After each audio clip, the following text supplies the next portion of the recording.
So I think I might kick us off here. Hello and welcome. My name is Kevin Stack. I'm on the faculty here at Vanderbilt Law School and currently serving as one of its associate deans.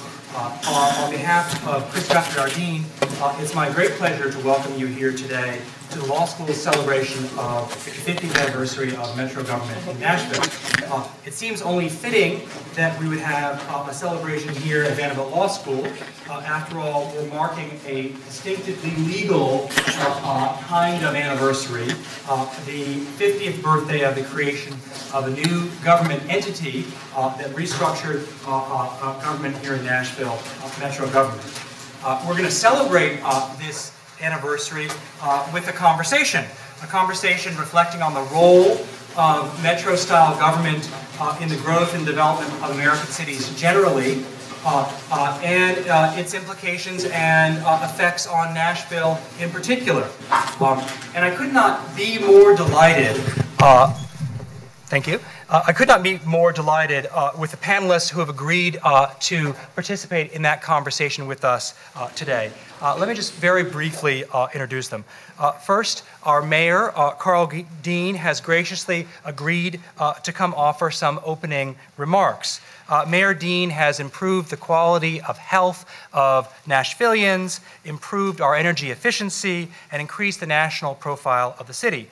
Vanderbilt Law School is very proud of our association with Mayor Dean. He is not only a graduate and has taught at the law school, but his wife, Ann Davis, was for many years on our faculty, among other connections with the mayor. Following the mayor's remarks, he'll turn the floor over to John Siegenthaler. John Siegenthaler, among his many posts and honors, served for several decades as a writer, an award-winning one, an editor, and the publisher of the Tennessean, including during the period of debate over the transition to Metro government. He's also one of the co-chairs of the Metro Government at 50 committee. I'd also like to specifically acknowledge Senator Harper and Mr. George Cate, and we're delighted that you all have been able to join us, who are also co-chairs of that committee. Delighted you've been able to join us here today. We'll hear from two panelists. Lynn Baker, to my far left, holds the Frederick N. Barron Chair in Law at the University of Texas School of Law. She's an expert on state and local government with a particular focus on federalism. She's been cited by numerous courts, including the Supreme Court. And Richard Schrager is the Baron F. Black Research Professor of Law at the University of Virginia. He is an innovative scholar of local government, approaching it from the perspectives of takings law, urban policy, and the constitutional and economic status of cities. After their remarks, Mr. Siegenthaler will open it up for questions, perhaps some of his own. So I'm really delighted that you all have come today, and I look forward to our conversation. So, Mayor Dean.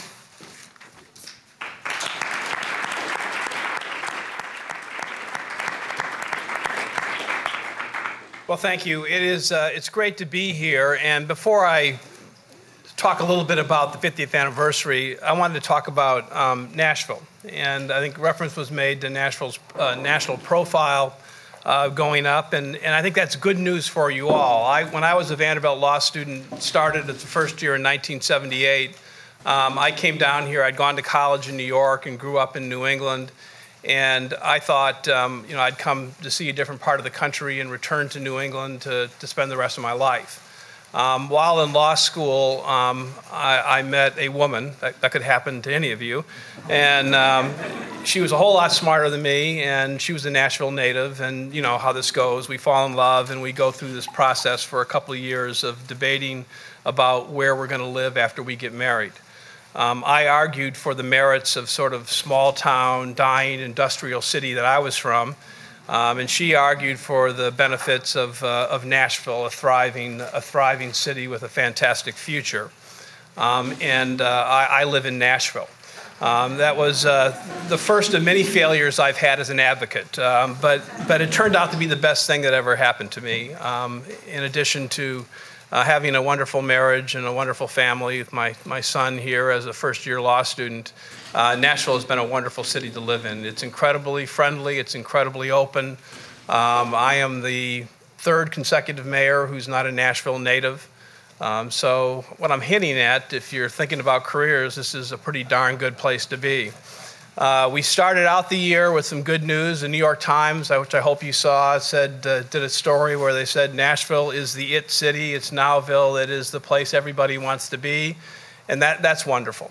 And then Condé Nast Travel Magazine, which you may not have seen since you're all so busy, but they came out with a list right after the first of the year saying there were 5 cities in the world that you have to visit in 2013.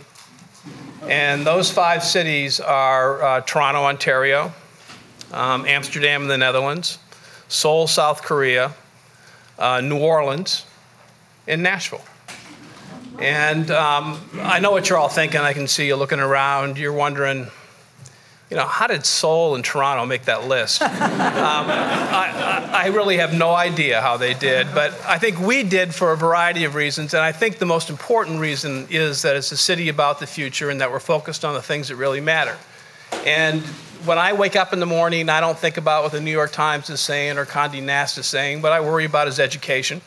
That is the fundamentally most important issue in this city, and that's what we need to get right, and that's what we work on every day. When I first ran for mayor, I realized that if I was fortunate to have a second term, I'd be mayor when the 50th anniversary of the Metropolitan form of government would be celebrated.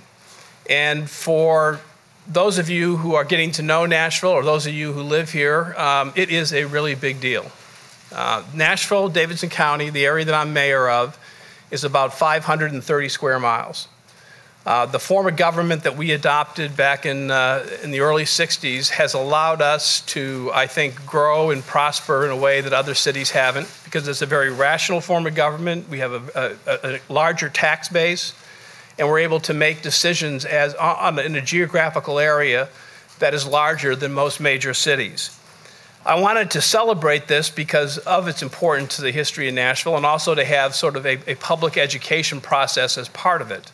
And I put together and asked 3 really important individuals to head up this effort. Senator Thelma Harper, who is a great friend of mine and has been an extraordinary representative for her district, but not only her district, the entire city of Nashville and the state of Tennessee. She's a wonderful, wonderful person. And George Cate, who was the first vice mayor of Nashville.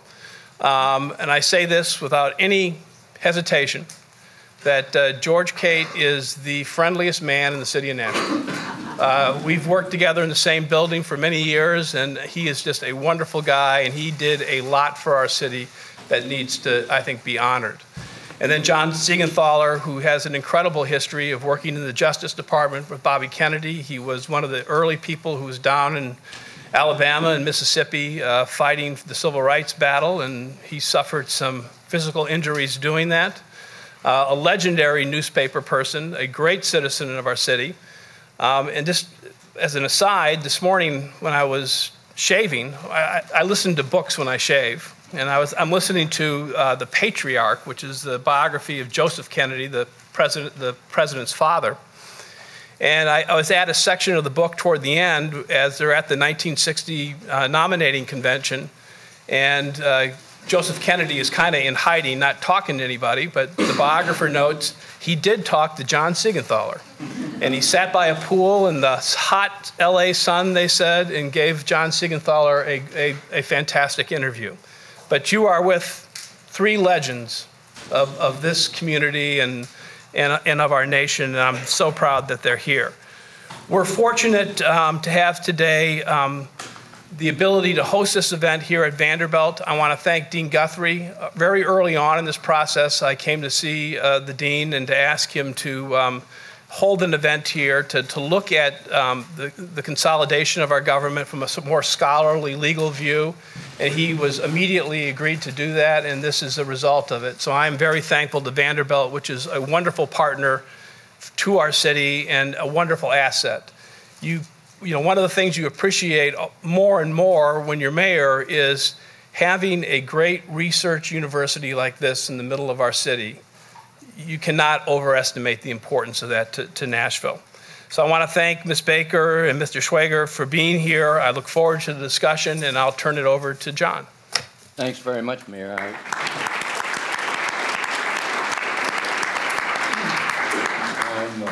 I'm honored to be chair of this celebration, along with my colleagues Thelma Harper and George Cate. We've had a great few months reviewing the history of Metro, and I know that most people live here, and I'm sure virtually everyone in this room lives here without thinking about where this unique form of one government came from. And I will tell you, as George Thelma would, looking back on it, it was the result of two very heated, hotly contested political campaigns to merge the city and county government. And you just think about it for a moment. There was the old, as we call it, old city of Nashville. And then and it was already taking on the aspects of an urban community. There was a growing population in the inner city, and important part of that concentration was an African American community that was politically aware and active in civic affairs and in political affairs, governed by a mayor and a city council, strong mayor. His name was Ben West. The county was made up of what was called a quarterly county court. And the quarterly county court was made up of magistrates, squires. They met once a quarter, and they decided on the affairs, the civic affairs, the political affairs, the governance affairs of that vast area. Much of it still agrarian, outside the inner city. And the question was whether politically the two could come together. And first time around, everybody was for it. 1958, everybody was for it. We had two newspapers that disagreed about everything, and they came together and agreed on this. Indeed, after it failed that first election, some said, well, if both papers were for it, it couldn't have been all that good. So there was some opposition that built. But I think back on it, and right up until the last couple of weeks of that campaign, I think there was strong sense that it was going to prevail. The mayor was for it, the county judge was for it. But under the law, both city and county had to vote for it. And the city, under Mayor Ben West, did vote for it. The county, there were a large number of magistrates, in effect, as I said, councilmen for the county, who were opposed to it. They were going to lose their jobs as governors. The charter sort of gerrymandered a lot of them out of office. Some were going to have to run against each other. Some were going to have to run against city councilmen. Their districts had been merged under the charter, and so there was strong opposition developed very late, and the county voted it down. The city voted for it. It was dead. Mayor West decided this city has to grow. There was a law that permitted arbitrary annexation with the vote of the mayor and the city council, and there were two annexations that took place. The mayor and the council voted, first of all, to take a strip of business property, and secondly, the second annexation was to take from the county and join it to the city, large residential area. These were people in that county who had voted against, who said we don't want to be part of the city. Now they were part of the city without services. And so the mayor, in order to provide services, had the council pass what was called a $10 automobile tax. Had the unfortunate label of a green sticker tax, and you had to have it in your windshield. And if you didn't have it in your windshield, and you drove in the city of Nashville 30 days a year, didn't have the sticker, you went to jail or were fined, and some people actually went to jail to make a point. Anyway, second time around there was real hostility for it. But people in the county who had been taken in now were angry. They were part of it. They didn't want to be part of it. On the other hand, they didn't want to be part of it as an annexed area. So the second time around, the afternoon newspaper went against it. The morning paper went for it.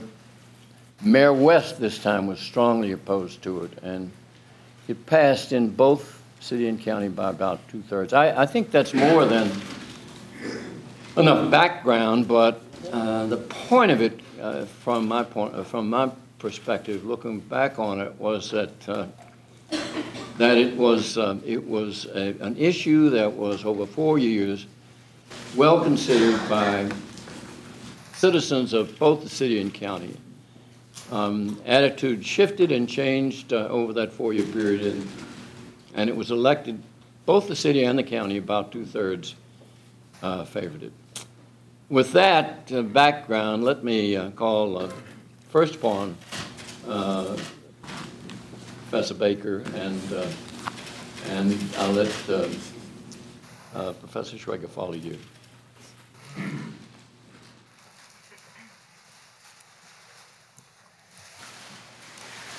Well, thank you very much for having me.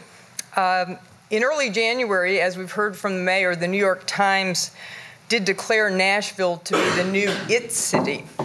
And for those of us in Austin, Texas, which is now the former IT city, this was not entirely welcome news. I at least could take solace in the fact that I would be here now. And so having that in mind, I read the article with great interest. To my disappointment, as a maven of local government law, the article did not attribute any aspect of Nashville's new IT city status to its relatively unique metro form of government, nor in fact to any other nuance of local government law. What mattered to the author of the New York Times article was things like the region's excellent job growth and, of course, a certain television show. Nonetheless, I'm delighted to be here to help you celebrate the 50th anniversary of Nashville Davidson and its consolidation. In my remarks today, I'm going to look more broadly than just Nashville and Davidson, although this is surely a very significant example of the larger topic of consolidation.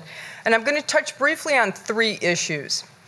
The first is, what is metro government and what is its history in the United States? And we've heard a little bit about that from Mr. Siegenthaler.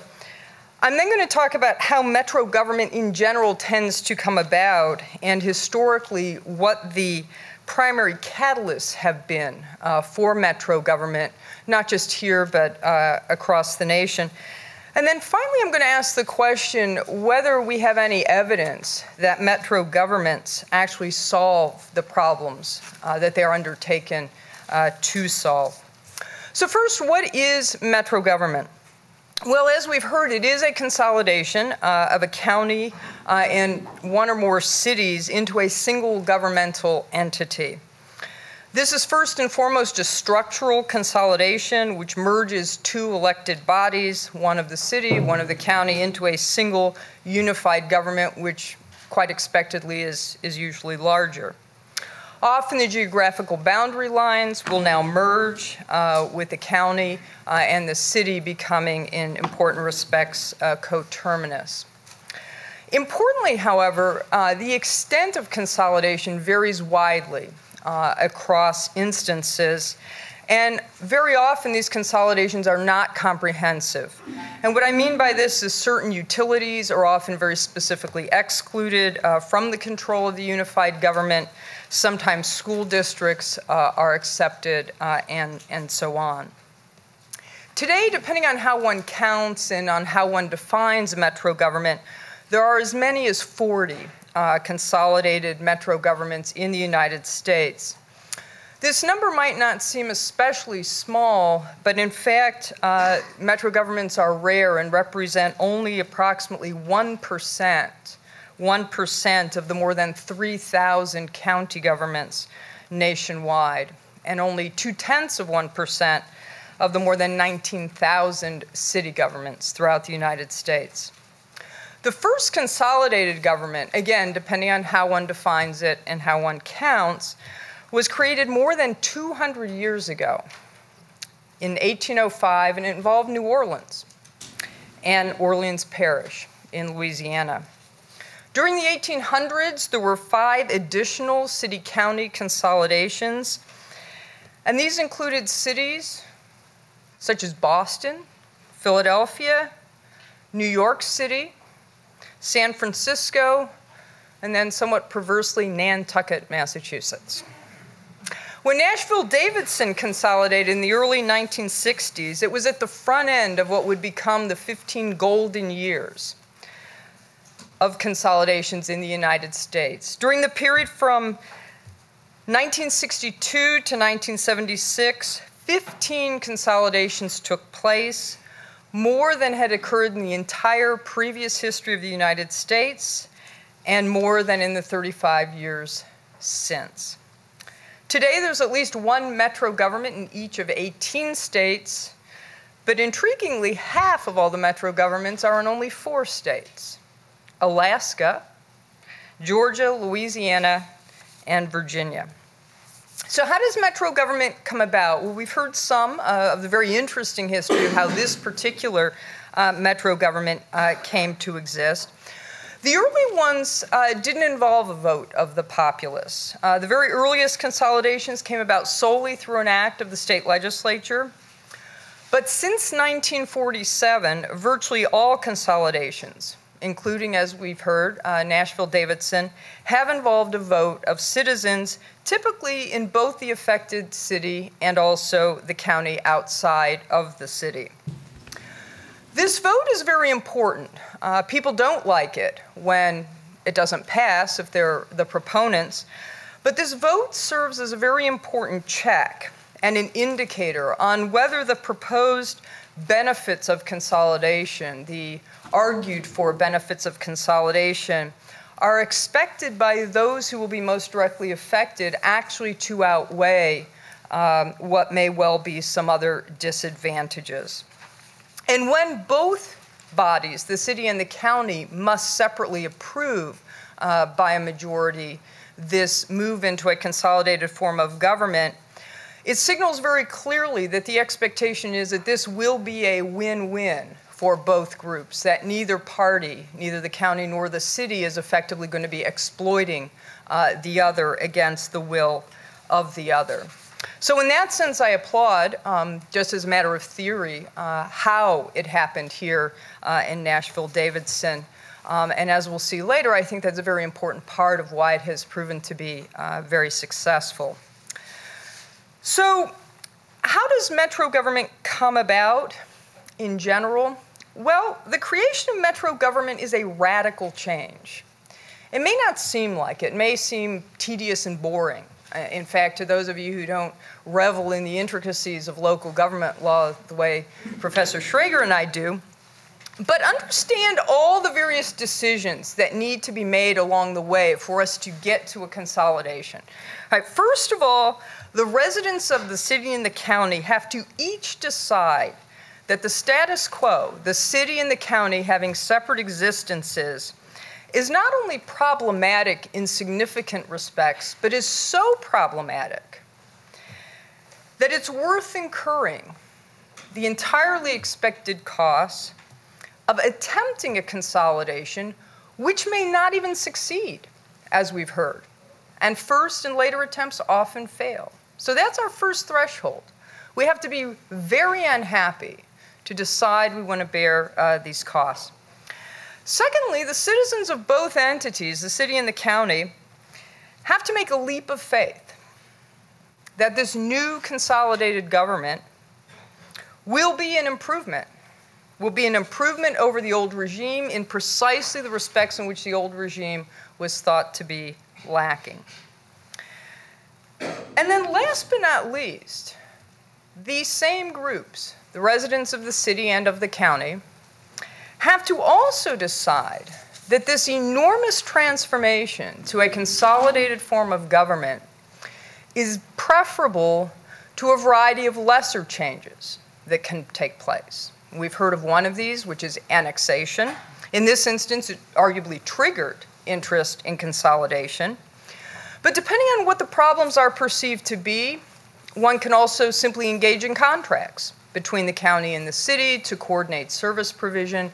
There are a wide range of alternatives, short of the very dramatic and radical move to a consolidated government. So then what motivates it? If we're going to do all this work, what are the motivations that typically across the country have resulted in successful consolidations? And there are three primary motivations that I think emerge when one looks across the country. The first is to improve economic development. And the argument here, as presented by consolidation proponents, is typically that once the city and the county are consolidated, there will no longer be competition between them to attract businesses, to attract large economic development projects. And governments like these projects because they enable tax revenues to increase without a need to raise tax rates, which in general citizens don't like. The new larger government also, because it is larger, will be able to take on larger capital projects. It will have more resources at its disposal. And that larger investment will then provide for a larger economic stimulus that might positively affect home values, tourism, and result again in increases in sales taxes and property taxes on the revenue side, as distinct from any need to raise tax rates.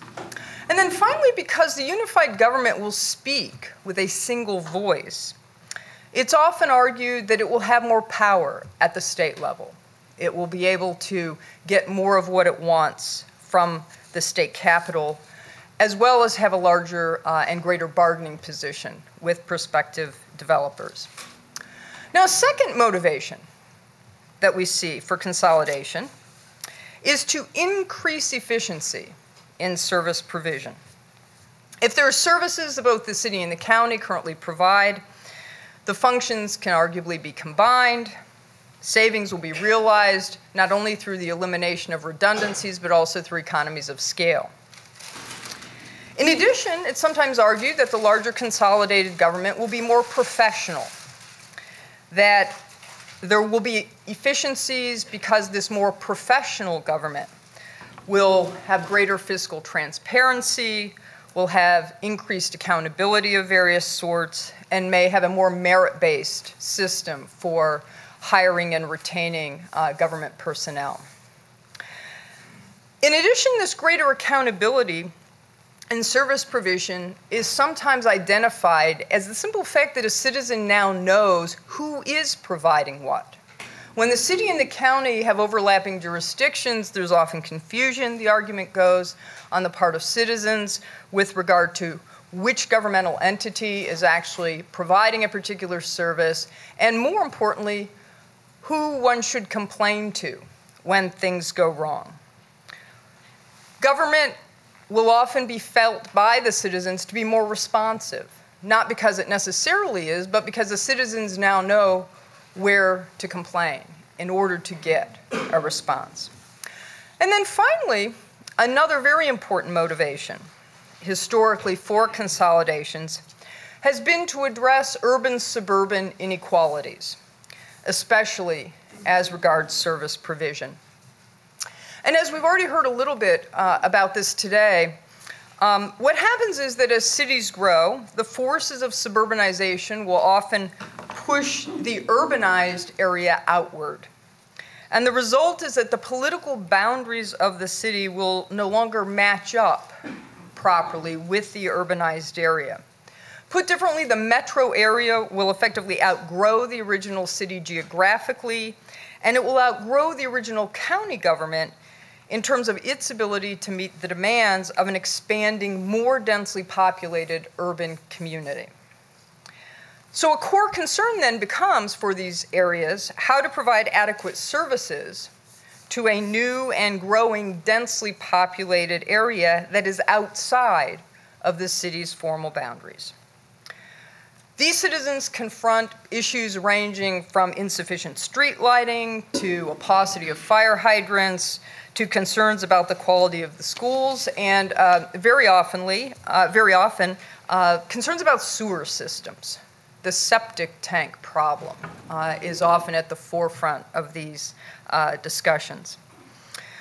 These are matters of concern because not only do these pose problems for the residents within those affected areas, but they also potentially represent what economists call negative externalities, right? That neighboring communities may also be adversely affected. So how does consolidation help with all this? Well, it facilitates in some respects the redrawing of boundary lines. The entire urban area, including the area outside the city boundaries, can now more readily receive the same level and type of services that's needed for these more densely populated areas to thrive. And last, and very much not least in this regard, taxes can now be rationalized. No longer will you have some residents who are paying both city and county taxes but receiving services only from the city, while on the other hand, you have residents living in the suburbs who are making extensive use of the city, but are paying only county taxes and no city taxes. So does consolidation work? Does it solve these problems when it is invoked to attempt to do so? Well, as is so often the case in the law, the answer is it depends.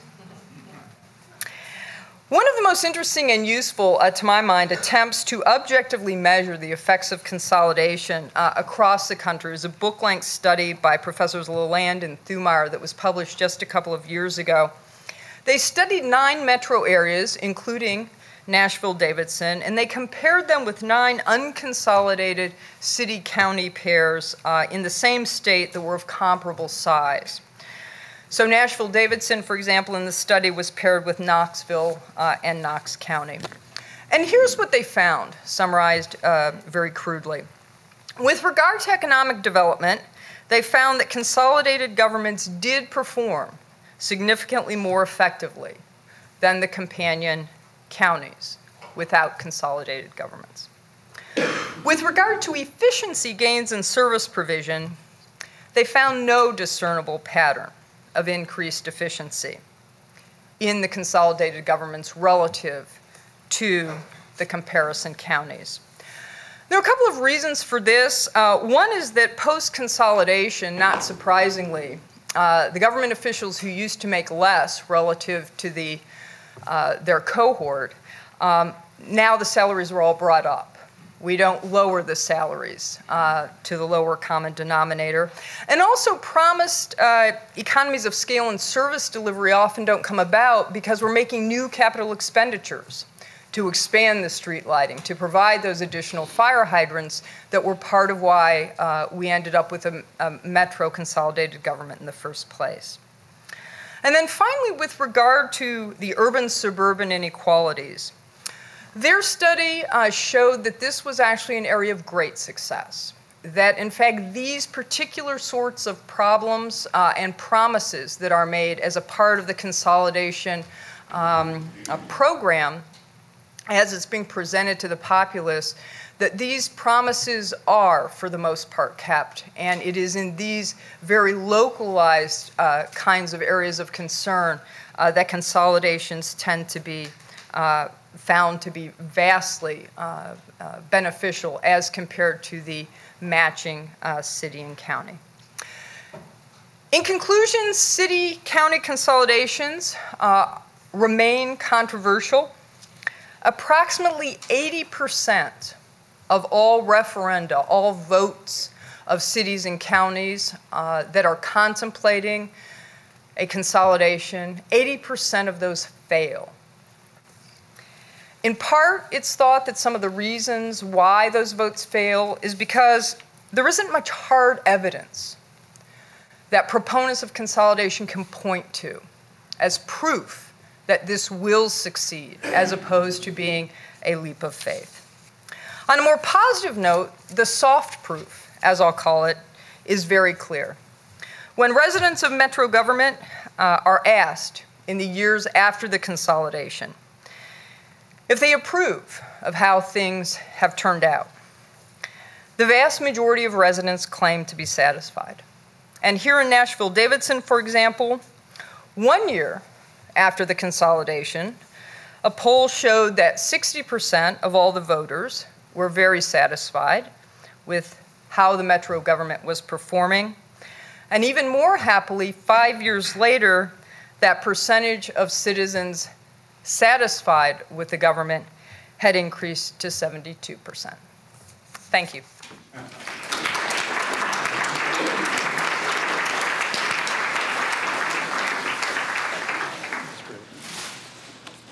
Professor Schweiger.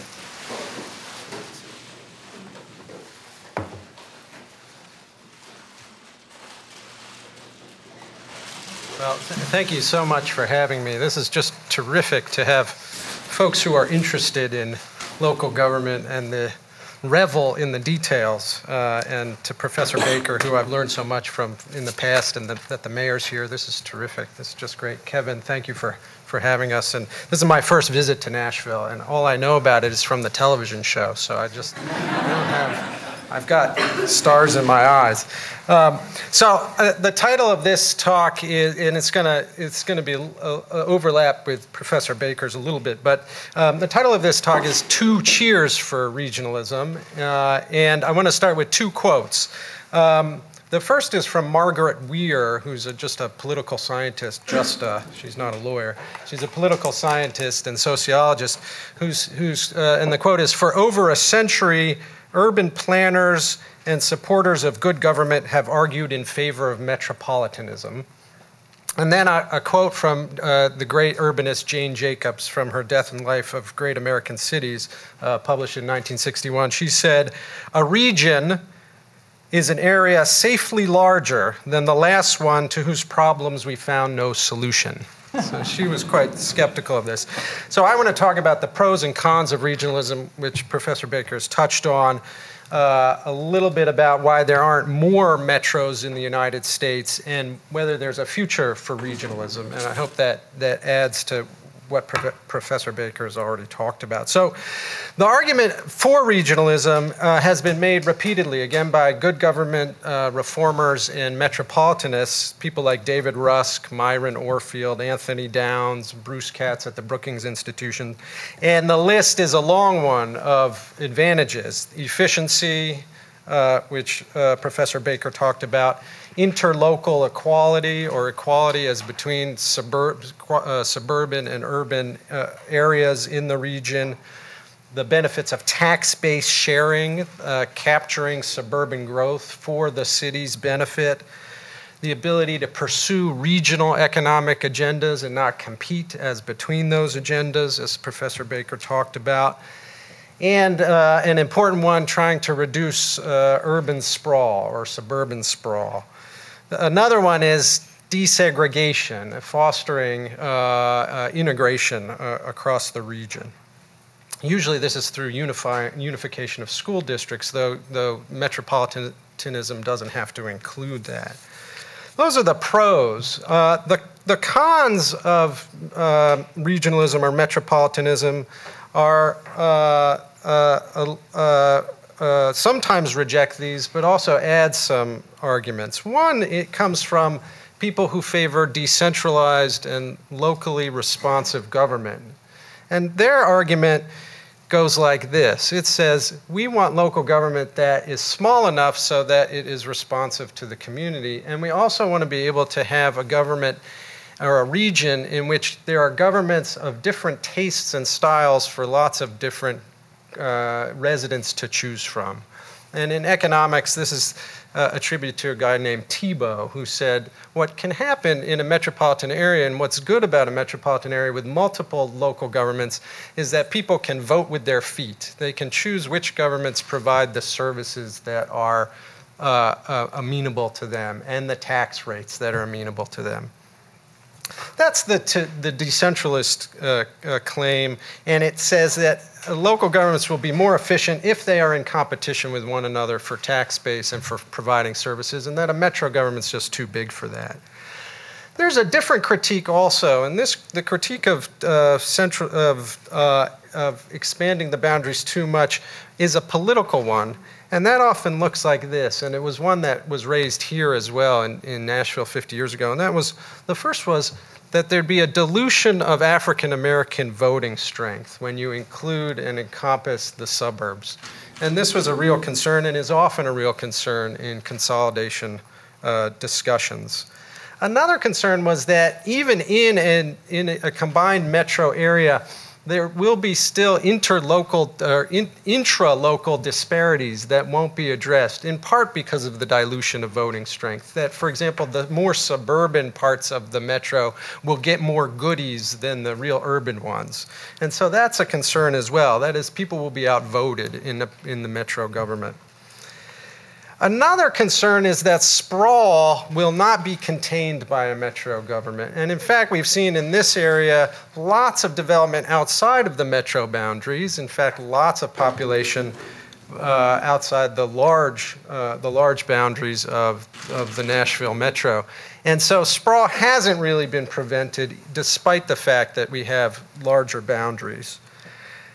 The other thing that folks object to is a metro government that might be too beholden to regional corporate interests. This is a little bit vague, but the way this works is that the urban areas might have interests that are different from, say, large-scale transnational corporations, which are the interests for the larger metro. So this is a political objection again. Those interests might be oversold in comparison to more local kinds of interests. So these are objections to regionalism. There are also options instead of regionalism that some people push. So for example, why not permit cities to selectively annex, which was one of the things that was happening that fostered regional government here.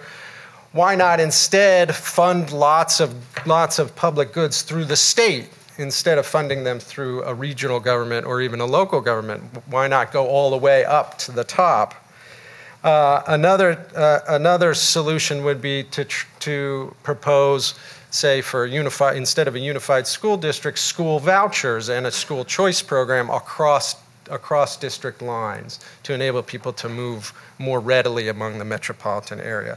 So one thing one has to do is compare the success of metro to other possible alternatives that are out there for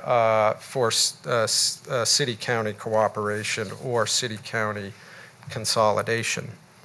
So let me turn to this question of why there aren't more metros. I think there are a number of reasons for this, and Professor Baker touched on a few. One reason is that counties as a whole have become more powerful. They have more taxing authority than they initially had. Counties were often charged with limited authority to take care of rural areas. But as they have developed during the boom of suburbanization in the latter half of the 20th century, they have gotten more power from the state legislature. They provide more services, they have more taxing authority, they're more capable of providing those kinds of services that they couldn't provide before. The second thing that has happened is municipalities have started to contract with counties, and so smaller municipalities who couldn't provide their own services and would otherwise have to be joined with a larger city have been able to then make agreements with a larger entity and still retain, though, their ability to tax and their land use authority. And so they've been able, though, to make deals that fall short of metropolitanism and don't include being joined to the larger entity. The other thing that has happened is the rise of special regional entities, stadium districts, theater districts, arts districts, transportation districts, which have a regional scope, but don't involve consolidation. the history and timing, and the great history by John is really useful here. The history and timing of consolidations, as Professor Baker points out, they come in sort of a wave, is quite interesting. It's usually in this transition period where the cities still have liberal annexation rights. And so the city is threatening annexation, or they have the ability to charge, say, a commuter tax or a user fee of some sort. And the county government in that moment is very weak. In this case, Davidson didn't have a lot of authority unless it was authorized by the state legislature, as I understand it. And in that setting, it's in the interests of the sort of rural to suburban outlying areas maybe to make a deal. But it's a deal under coercive circumstances. That is a deal in the shadow of the possibility of urban annexation, which they might resist, and the fact that the county government doesn't have a lot of power. So these aren't all stories about people realizing that it's in the common good for the region to get together. Often it's hardball politics and self-interest. That's okay, but that's the case. And I think that was the case here to some degree. So the third issue, what do I see for regional government into the future?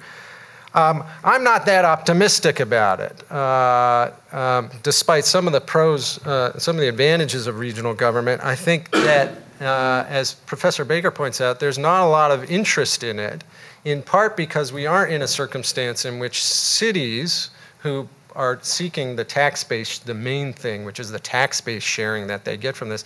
Cities don't have many tools as leverage to induce a consolidation. The county has gotten more powerful and is able to provide the services. We have quite large, low density and sprawling Sunbelt cities where this would occur anyway, but they're often big enough to handle these kinds of regional issues. There have been less defensive incorporations, that is incorporations of municipalities in the face of annexation threats. And we've had a little bit of an urban resurgence, right, in the last 20 years. People are coming back to the city, so the city, the urban core in a metropolitan region doesn't feel as great a need to try to capture the tax base from the outlying areas. They're doing better. And politically, they don't want to give up power necessarily. So I think we had a window of time where consolidations were possible. And going forward, I don't see that as happening unless something changes quite dramatically. Now, I would say, in conclusion, that we are a metropolitan America. That is, we are regional. Economic, civic, and social activity occurs in regional places, in metropolitan areas. If you look at the Nashville, Davidson, Murfreesboro, Franklin combined statistical area, it has 1.6 million people. And that's in a population of Tennessee of about 6.5 million. Much of the population of this state, most of it, lives in two large metropolitan areas, this one and the Memphis-Knoxville area. The movement into urban and metropolitan areas is continuing and will continue apace. If you favor regionalism, then there might be some political possibilities in terms of encouraging this in other areas. One political possibility is that inner ring suburbs, the older suburbs, are doing worse, in some cases worse than some of the cities that have been doing badly in the latter half of the 20th century. And so there might be a political alliance possible between inner ring suburbs and cities. For proponents of regionalism, that's what they're looking to, for those folks to try to join together to solve their collective problems. The other possible opening here is that business and corporate interests are interested in regional health. They like regional amenities. They want good airports, good roads, a large metropolitan area that has an educated labor force. So in some ways, they are the opening wedge towards a possibility of regional government going forward. I'm not sure, however, as a reformer myself and someone concerned about segregation and unequal provision of social services, I'm not sure metropolitanism is where we should put all our eggs. As Professor Baker said, there are mixed reviews, and it's not entirely clear what's driving the particular prosperity of any given region in the United States. There are many cities, I think, where regionalism really would be an afterthought and not very helpful. Places like Flint, Michigan, or Trenton, New Jersey, or Newark, New Jersey, or Buffalo, or Philadelphia, or Baltimore, or Detroit, which is quite a large city and needs to actually be about half of its size. So the question is whether the size of the jurisdiction actually has any effect. And there may be bigger issues that are driving these things: deindustrialization, the pace of suburbanization, and the notion that that reformers should look to good government instead of to just changing the jurisdictional boundaries that exist. Again, these are tough issues, and often what happens is when you change the boundaries, you give a shot to a kind of larger reformist impulse. And the boundary change itself didn't do it, but the boundary change created a politics in which other kinds of reforms and efforts were possible. And maybe that's what a metropolitanism could do in a particular setting. Creates a focal point for other changes that might be, in fact, more important. Thanks so much.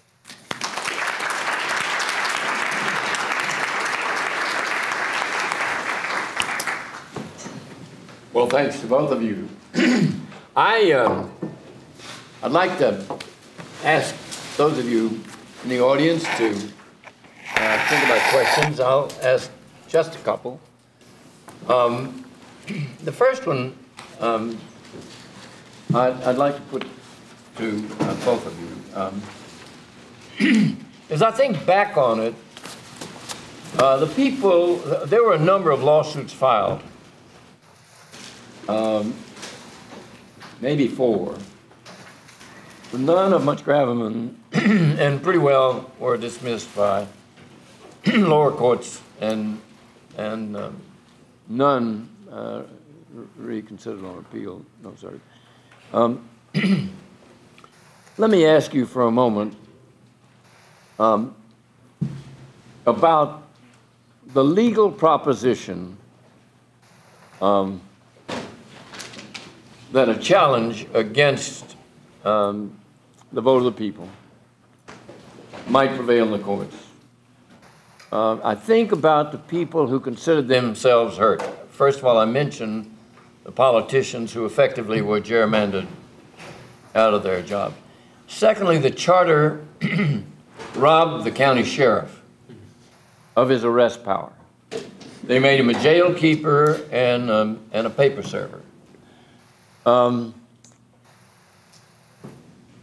The third, police and fire protection in outer reaches of the county were provided by private corporations, businesses established by someone who had invested a lot of money to provide police and fire protection, and that was outside the operation of the government. And finally, and maybe the most important of all, and you both touched on, the dilution of political power by the black community. Is there any sense in your minds that any one of those challenges by people who felt damaged, wronged, robbed by a metropolitan government would have prevailed? I think I'll go first, and then Professor Baker will correct me. He's much wiser than I am. The only one of those that seems plausible is the vote dilution claim. Under a Voting Rights Act claim, and in fact, under a pre-clearance regime. This is going on now in the Supreme Court of the United States. So there were challenges brought to changing boundaries that would dilute African American or other minority participation, and the Justice Department sometimes came in and said, you can't do this, or you have to change your voting regime from an at-large to a district. The others don't seem to me to be cognizable. I could be wrong about that, but generally, you don't even have a right to vote for or against a consolidation. There was no reason that you'd have to have a majority vote even of the two arenas. There was forcible annexation for a long time in the United States, despite the objections of the annexed entity or the consolidated entity. They would allow these things to go ahead. So the boundaries of local governments are totally in the discretion of the state legislature, essentially, and they can set up whatever process they want, as long as it's not violating the Voting Rights Act or some substantive claim. But I don't hear other substantive claims there. I agree completely with what Rich has said. And I do think his last point is worth underscoring. Law school's terrific. We teach students about due process and rights and enforcing rights, but there's a whole lot in state and local government law that's completely within the discretion of the state. And your ability, as he says, to even vote in these elections, for there even to be these elections, is something that the state could take away tomorrow. So as a political matter, anytime a referendum or any direct democracy is involved, it's usually advisable before the vote to get a determination from a court about whether the vote that's going to be held is proper, because once a vote has been taken place, the political balance to overturn a popular outcome is a very hard one for the courts. You know, not too many weeks ago, Mayor Dean had Mayor A.C. Wharton from Memphis to speak at a program honoring all of the present and former members of the City Council. And Mayor Wharton expressed deep regret that 3 times now his city has failed to do what Nashville did, and still he expressed some hope. I'm not sure he expressed that hope at home with the same passion here, but at any rate, he expressed the hope that it might come about. What is your sense as you evaluated possibilities for the future, and seems to me you make a very good case that they're pretty grim. But are there no politicians, particularly in cities, who see benefits, as Mayor Wharton obviously does, to move this forward? I'll just interject. We're going to have to close off really shortly, so maybe 2 brief very quickly. Questions. Good. So you could do this in a second by having the state legislature bring back forcible annexation. That gives the power to the city to start, and then that gives incentives to the outlying areas to agree to a consolidation instead of being swallowed up in other ways. You don't make it too easy, the forcible annexation, because then the city would just annex. But there's certainly reformers who say what we need are just cities that can grow and capture suburban growth, and those do better, whether it's a metro government or not. So you have to change the legal entitlements currently, and the legal entitlement currently is municipalities can resist being swallowed up into a larger entity, and there's really nothing you can do about that. And they have every interest not to be swallowed up because they capture their own tax base, they control their own land use, and they can resist any of the redistribution that's happening. But you can change that quite quickly. Whether the state legislature will want to do that is a real question, and I think they won't, right? So that's why I'm quite skeptical. I would just add that anytime there's a vote of the people, when people aren't sure which way to go, they vote no. They stick with the status quo. And so, and that's across issues, that's across all sorts of decisions. Not clear it's a bad strategy in the broad sense of we're not sure what's going to happen and things might not be best, but they're not terrible. So from one perspective, one could say the miracle isn't that there aren't more consolidations. The miracle is that there ever were any. I want to thank you all for coming and invite you to join me in thanking our terrific panel.